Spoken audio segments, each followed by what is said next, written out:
C'est dans le cadre de la clôture du mois de la femme que ces femmes entrepreneurs du Nord Kivu, membres du réseau de femmes entrepreneurs de Grand Lac, ont été réunies en conférence ce jeudi 30 mars 2023 avec celle du contingent marocain de la MONUSCO et d'autres invités autour du thème Éducation numérique égalitaire pour la paix et l'autonomisation de femmes et filles de la RDC.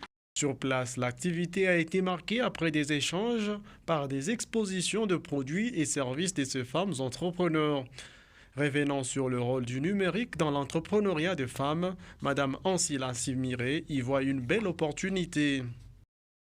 Une femme entrepreneur peut gagner en ligne en créant des plateformes en ligne sur son produit ou sur son talent, sur ses services. Mais aussi en animant les plateformes chaque jour. Les femmes entrepreneurs présentes à cette activité y ont trouvé l'occasion pour présenter leurs différents produits ainsi que leurs visions et défis. C'est le cas de Hanifa Safi Vahavi qui a présenté la coopérative des femmes productrices du savon en RDC. Nous avons été motivés par le fait que les femmes font beaucoup, les femmes sont énormes comme actions de développement au sein du pays, mais elles sont dispersées. Et chaque effort à son côté, ça ne donne pas un bon résultat. C'est ce qui a fait que nous puissions les mettre ensemble pour avoir un résultat commun qui sera plus efficace et plus grand. Et pour y arriver, nous y allons par des adhésions volontaires des femmes qui sont déjà dans ces domaines-là et d'autres qui ne sont pas dans ces domaines peuvent apprendre parce que nous avons aussi un centre de formation.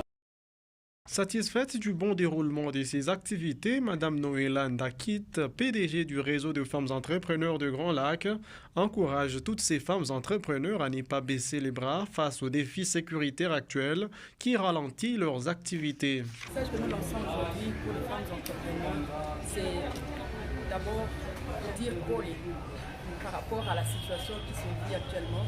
C'est une situation délicate qui n'est pas facile pour les entrepreneurs, pour les femmes d'affaires, mais nous croyons que la situation va s'améliorer, nous croyons que la situation ne va pas rester telle qu'elle est et nous croyons à une paix durable qui est à venir et nous croyons aussi qu'au travers de ce que les femmes sont en train de faire pour nous, elles rêvent à un avenir meilleur et nous croyons que c'est possible d'y arriver quand elles mettent toutes les batteries en marche, c'est possible. Exprimant ses impressions positives, le capitaine Mossine du contingent marocain loue la détermination qu'il a remarquée en toutes ces femmes. La consolidation de la paix, ça ne peut pas être réalisé sans l'insertion des femmes dans ce processus de paix. Et bien sûr, d'après ce que j'ai vu aujourd'hui, d'après les différentes exposés de ces femmes-là, elles sont vraiment formidables, ils ont une vision lointaine. Je trouve ça intéressant. Il faut encourager ce genre d'initiative.